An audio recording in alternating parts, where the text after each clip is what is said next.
pôde passear um pouco ali no capítulo 10, no capítulo 11, no capítulo 12 de Juízes, mas hoje quero trabalhar um texto mais específico. Eu gostaria que você pegasse a sua Bíblia, por favor. Juízes, capítulo de número 11. Juízes, capítulo de número 11. Nós vamos ler dos versículos 29 ao 31. Juízes 11, 29 ao 31. Glórias a Deus. E vamos estar meditando um pouco no tema da nossa mensagem de hoje, que nós colocamos como não barganhe com Deus. Então o tema da nossa mensagem de hoje é não barganhe com Deus. Todos acharam? Juízes capítulo 11, dos versículos 29 ao 31, que diz assim: Então o Espírito do Senhor se apossou de Jefité. Este atravessou Gileade e Manassés, passou por Mispá de Gileade, e daí avançou contra os amonitas. E Jefité fez este voto ao Senhor: se entregares os amonitas nas minhas mãos, aquele que estiver saindo da porta da minha casa ao meu encontro, quando eu retornar da vitória sobre os amonitas, será do Senhor, e eu o oferecerei em holocausto. Feche seus olhos. Pai, aqui está, Senhor, a tua palavra, que o Senhor possa ministrar o nosso coração, que o teu Espírito, Senhor, possa nos guiar em todo o entendimento, em toda a compreensão, para a glória do seu nome. Amém e amém. Por favor, se assentem. E amor, você vai lá para trás com as crianças? Então, a minha esposa estará indo lá para trás com as nossas crianças, tá bom? Então ela vai pegar as crianças aí, ver qual que vão lá para trás com ela. E nós vamos meditar um pouco aqui então, na palavra do Senhor. Gente, então bem rapidamente aqui, olhem só. Juízes capítulo 10. A partir do versículo 6, o texto diz que o povo de Israel voltou a pecar contra o Senhor, voltou a adorar a vários deuses, e isso provocou a ira do Senhor. O Senhor ficou irado contra o povo. E o que aconteceu então? Os amonitas e os filisteus começaram a oprimir algumas tribos de Israel, e eles passaram 18 anos sendo oprimidos por estas tribos. Só que, como das outras vezes, eles clamaram ao Senhor. Só que o Senhor não agiu como das outras vezes. O Senhor disse para eles: olha, já que vocês estão adorando aí Astarote, já que vocês estão adorando aí outros deuses, por que na hora do aperto de vocês, vocês não procuram esses deuses para livrar vocês? E aí eles se humilharam na presença do Senhor. O texto diz que eles tiraram todos os deuses estranhos, voltaram o coração para o Senhor. E aí o versículo vai dizer o seguinte, que o Senhor não pôde reter a sua compaixão. O Senhor então agiu de misericórdia com o povo, e agora eles tomam coragem, e eles vão então dizer: quem agora poderá se levantar para guerrear por nós? Nós precisamos de um guerreiro, nós precisamos de um chefe, nós precisamos de um líder. E aí nós vamos então para o início do capítulo 11, onde no início do capítulo 11, o texto começa a falar da história de um personagem chamado Jefité. E aí, irmão, Jefité, o texto diz que ele era filho de uma prostituta, ele era filho de Gibeão, né? Com uma prostituta. E o que acontece então? Os seus irmãos, quando crescem, eles dizem: não, você não pode habitar conosco, você não pode herdar a terra conosco, porque você não é nosso filho legítimo, você é filho de uma prostituta. E aí os irmãos expulsam ele da sua cidade, e ele vai morar então na terra de Tobi. Chegando ali, o texto vai dizer que junto dele se juntam homens levianos, homens maus, homens não de boa fama se juntam a ele, e ali ele forma um exército, ele se torna um homem guerreiro. E aí, quando os gibeonitas estão em apuro, o que é que eles fazem? Eles vão até Gideão, eles eles lembram-se de Jefité, e quando eles chegam ali então, eles dizem: ó Jefité, nós estamos em apuro, nós precisamos que você guerreie por nós. E aí o que é que acontece, irmão? Jefité diz: não, mas vocês me expulsaram da minha terra, vocês disseram que eu não tinha herança entre vocês, como é que agora vocês estão em aperto e vocês vêm me procurar? Eles disseram: não Jefité, mas faz o seguinte, tu vais ser o nosso líder, tu vais dominar sobre nós. Ele disse: tá bom, então se é para dominar sobre vocês, eu vou voltar por cima mesmo, eu vou guerrear por vocês. E Jefité então aceita guerrear pelo povo. E aí agora ele vai então enviar mensageiros, ao rei dos amonitas, e ele vai dizer: olha, por que você está guerreando contra o nosso povo? O que é que nós fizemos contra vocês? E o rei vai dizer: olha, porque vocês estão na nossa terra, e nós temos que expulsar vocês, nós não queremos, nós queremos tomar posse da nossa terra. Aí ele vai então usar alguns argumentos, ele vai dizer: olha, mas quando nós saímos do Egito, nós peregrinamos, passamos por aqui, e vocês não deixaram que a gente passasse pela terra de vocês, nós contornamos a terra de vocês, habitamos num local ao lado, e fomos atacados por alguns povos, o nosso Deus nos deu vitória, nós conquistamos esta terra, e nós não mexemos com as terras de vocês, então logo você não pode nos culpar de nada. E aí ele disse ainda mais, olha, ainda mais, se o Deus de vocês der a terra para vocês, vocês não vão ficar com a terra que o Deus de vocês deu para vocês? Então, se o nosso Deus nos deu essas terras, elas pertencem a nós, porque foi Deus que nos deu. E aí, para finalizar, ele vai dizer o seguinte: e já se fazem 300 anos que nós habitamos aqui, e só agora que vocês vêm questionar essa terra. E quando então Jefité acaba de falar, o texto vai dizer que o rei dos amonitas não deu valor, não deu crédito e saiu para a guerra contra o povo.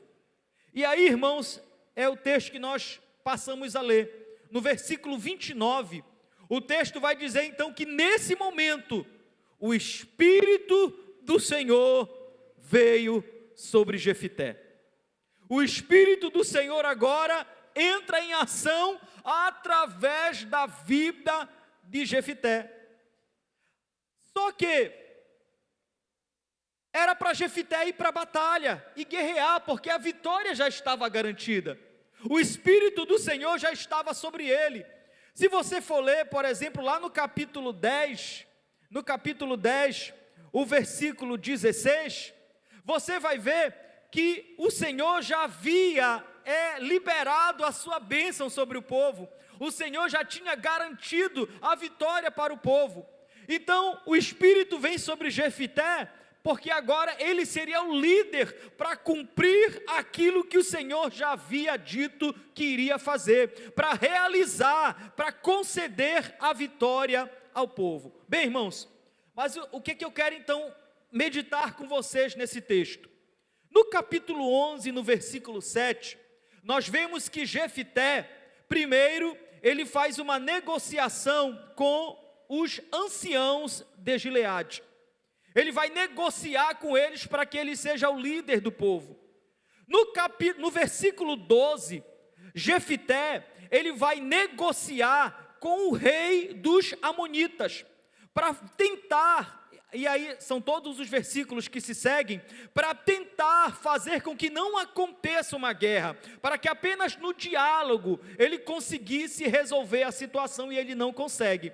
Então, no texto que nós lemos a partir de agora, Jefité já havia negociado com os gibeonitas, Jefité já havia negociado com o rei dos amonitas, e agora, irmãos, o que ele faz então? Ele tenta negociar com o próprio Deus, ele tenta barganhar com o próprio Deus. Ele diz assim: olha, Senhor, se o Senhor me der a vitória, o primeiro que sair ao meu encontro, quando eu voltar após a vitória, esse eu oferecerei ao Senhor em holocausto. E veja, irmão, quão séria é a atitude de Jefté, quão sério foi o voto, a barganha que Jefté tentou fazer com o Senhor. E isso é natural do ser humano. Quando você para observar, as pessoas sempre tentam barganhar com Deus, as pessoas sempre tentam negociar com Deus, elas sempre tentam de alguma forma fazer alguma coisa para agradar a Deus, e isso a gente consegue perceber em todas as religiões. Sempre os povos, quando acontece alguma catástrofe, por exemplo, terremotos, eles oferecem sacrifício aos seus deuses para tentar apaziguar, para que aquelas catástrofes venham diminuir. Se há muitas enchentes, eles vão fazer sacrifícios, oferendas aos deuses para tentar amenizar a fúria do mar. Se existe então muitas catástrofes com furacões, eles tentam fazer sacrifícios para amenizar essas catástrofes, é natural. Só que com Deus de Israel, com Deus da Bíblia é diferente. O homem não consegue barganhar com ele, não é do agrado dele que o homem fique tentando negociar. Senhor, eu vou te dar isso aqui para que o Senhor possa fazer isso por mim. Ah, Senhor, eu vou ajudar alguém para que o Senhor possa me ajudar. Eu vou ofertar mais para que o Senhor possa me abençoar. Eu vou aumentar o meu dízimo para que o Senhor possa me abençoar mais. Não, com Deus não é assim que funciona. E aí, isso é muito natural no dia de hoje, irmãos. Você já parou para pensar que talvez você já tenha feito isso? Eu já fiz isso. Quantas vezes a gente não para pensar, eu vou fazer um jejum porque eu quero alcançar isso aqui de Deus. Eu vou dar aquela oferta ali, vou fazer um voto porque eu quero alcançar isso aqui de Deus. Só que o que a gente não para pensar é o que nós estudamos aqui em mordomia cristã, que tudo pertence ao Senhor, que tudo pertence a Ele. Então eu não posso dar a Deus o que já é dele. Quando eu trago algo, uma oferta, um dízimo, ou uma ajuda, ou quando eu tiro do meu tempo, na verdade eu estou devolvendo ao Senhor aquilo que já é dele. É Ele quem nos dá a vida, é Ele quem nos dá a saúde, o trabalho, os dons, os bens, a família, tudo pertence a Ele. Então não há como o homem tentar negociar com Deus aquilo que já pertence a Ele. Mas o homem tenta, e ele tenta como se Deus fosse assim, um banco de investimento. Ele começa a tentar investir. Eu vou investir aqui porque quem sabe Deus vai me abençoar. Eu vou investir ali porque quem sabe Deus vai me prosperar. É claro, irmãos, que Deus deseja que todos nós sejamos prósperos em todas as áreas das nossas vidas. É claro que o Senhor deseja mais e mais nos abençoar, mas nós não fazemos isso para negociar, nós fazemos isso porque nós somos gratos ao Senhor pelo que Ele já fez por nós. Nós devolvemos a Ele porque nós reconhecemos que tudo pertence a Ele e que tudo que nós fazemos é para a honra e para a glória do nome do Senhor. Tudo pertence a Ele. Eu ouvi uma frase da missionária Andréa Vargas. Ela tem um projeto Avalanche, o projeto missionário Avalanche Pernambuco. E eu ouvi uma frase interessante. É porque geralmente nós dizemos assim: entregue a sua vida ao Senhor. E ela fez a seguinte pergunta: mas que vida? Na verdade, é Ele que dá a vida dele para nós. Porque como o Daniel leu aqui no início, Efésios capítulo 2, versículo 1, todos nós estávamos mortos. Então não somos nós que damos a nossa vida a Ele, é Ele que deu e dá a vida dele para nós. Outro exemplo interessante que eu achei é o pastor Marcos Gratonato, da Igreja Batista Redenção, em São Paulo. Ele contou um testemunho interessante. Tinha um irmão que estava congregando lá na igreja dele, e aí, passado 3 meses, o irmão chegou com ele e disse: pastor, o senhor nem sabe. E ele disse: que foi, meu irmão, o que aconteceu? Disse: pastor, eu estou 3 meses aqui na igreja, e Deus já me abençoou. E ele disse: mas o que uma coisa tem a ver com a outra? Disse: pastor, você não está entendendo. Deus abriu as portas de trabalho para mim, 3 meses que eu estou aqui na igreja, e Deus abriu a porta de trabalho para mim. E aí o pastor disse para ele: mas, se você estivesse 3 meses aqui, e as portas de trabalho fechassem para você, e se além disso, a sua esposa viesse a adoecer, e se somado a isso, o dono da casa onde você mora de aluguel pedisse a casa para você, você ainda estaria aqui? E aquele irmão saiu, e o pastor disse que nunca mais ele voltou, porque a visão do homem é errada, irmãos.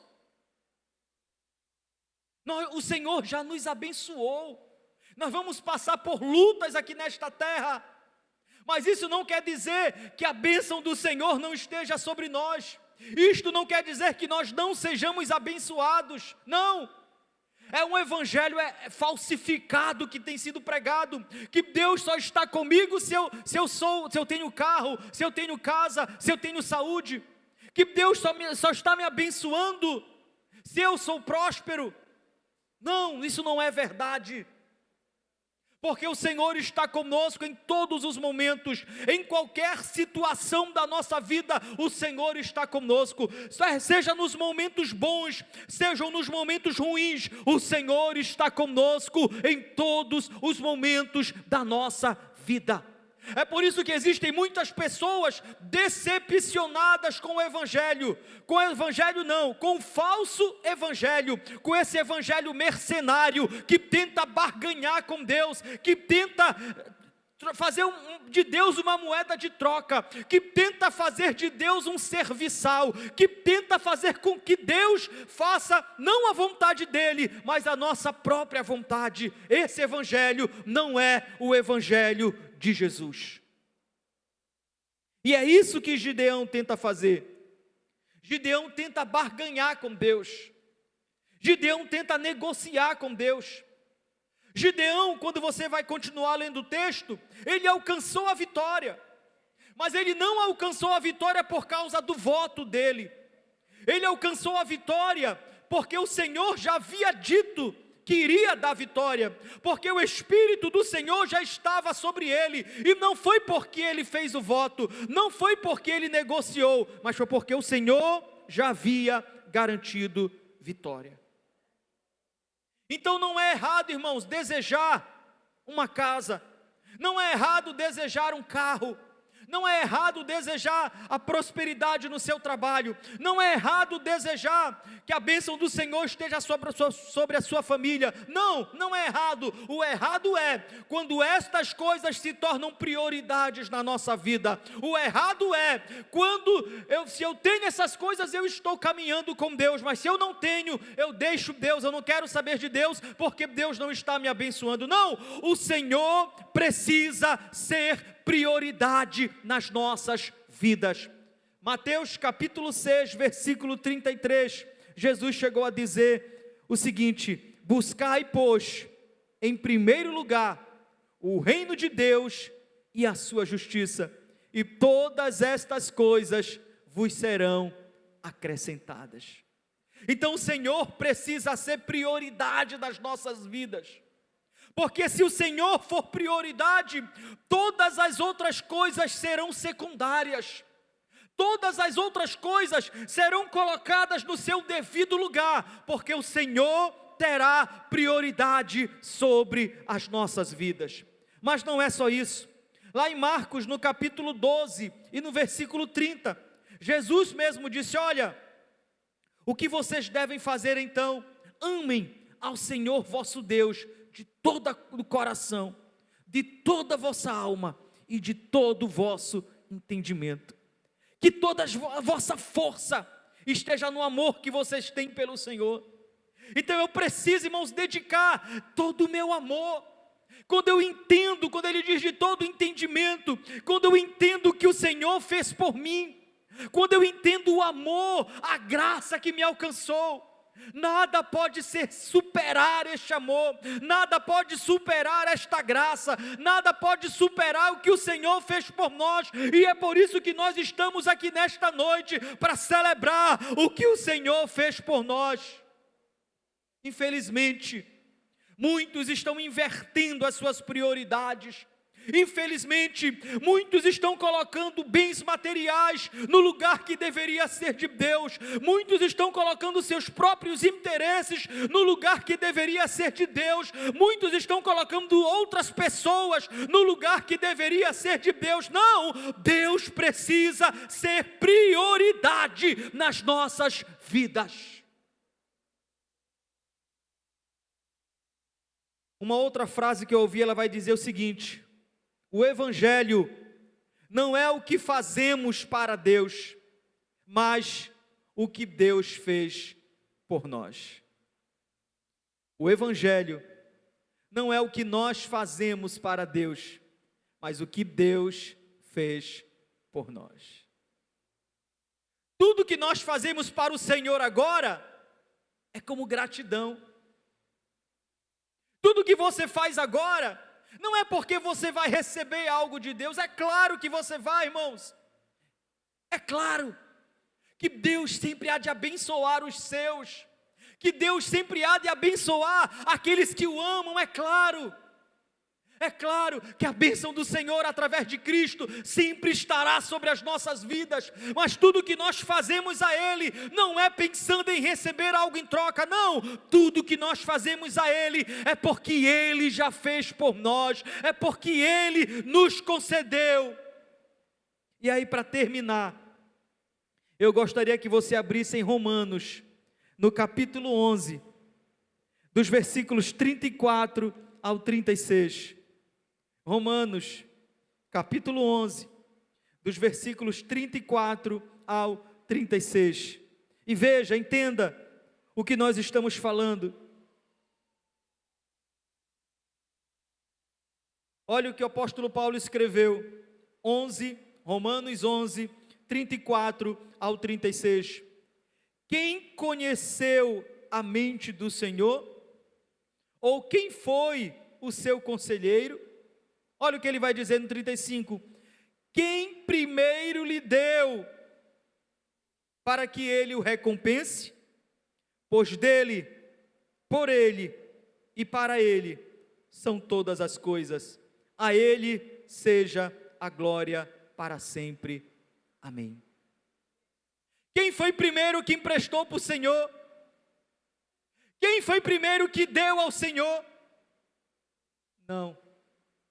Dele vem toda a boa dádiva, dele vem todo o dom perfeito, dele flui vida para nós, dele flui libertação para nós, dele flui justificação para nós, dele flui redenção para nós, dele flui tudo de bom para nós. Não foi Zaqueu que foi até ele, foi ele quem foi até Zaqueu. E ali, quando Zaqueu teve o entendimento, quando ele foi alcançado pela salvação, ele disse: Senhor, se eu tenho defraudado alguém, eu devolverei 4 vezes mais. Ele foi alcançado e agora ele reage, é uma reação ao que Deus fez por ele. Quando o Senhor foi até Gadara, encontrar aquele homem gadareno que estava possesso, moribundo, e o Senhor foi até ele, expulsou aqueles espíritos imundos, libertou, transformou a vida daquele homem. Aquele homem disse: Senhor, agora eu quero te seguir. Jesus disse: não, vai até os teus e anuncia quão grandes coisas fez o Senhor por ti. O que aquele homem fez foi uma reação ao amor, a misericórdia que o alcançou, a graça que o alcançou. Não foi ele quem fez, foi o Senhor quem fez por ele. Quando aquela mulher que foi pega em ato de adultério estava para ser apedrejada, e o Senhor ali disse: olha, aquele que estiver sem pecado, que atire a primeira pedra. E os homens todos saíram. O Senhor perguntou: mulher, aonde estão os teus acusadores? Ela disse: Senhor, todos se foram. Ela disse: eu também não te condeno. Ele disse para ela: eu também não te condeno, vai e não peques mais. A graça salvadora alcançou aquela mulher, e toda a vida dela agora passou a ser em gratidão pelo que o Senhor fez por ela. Entenda, não é o que você faz para o Senhor, mas é o que o Senhor fez por você. Viva uma vida de gratidão, viva uma vida de doação, viva uma vida entregue ao Senhor. Diga: Senhor, assim como o Senhor se entregou por mim, agora eu também me entrego, Senhor. Eu reconheço tudo o que o Senhor fez por mim.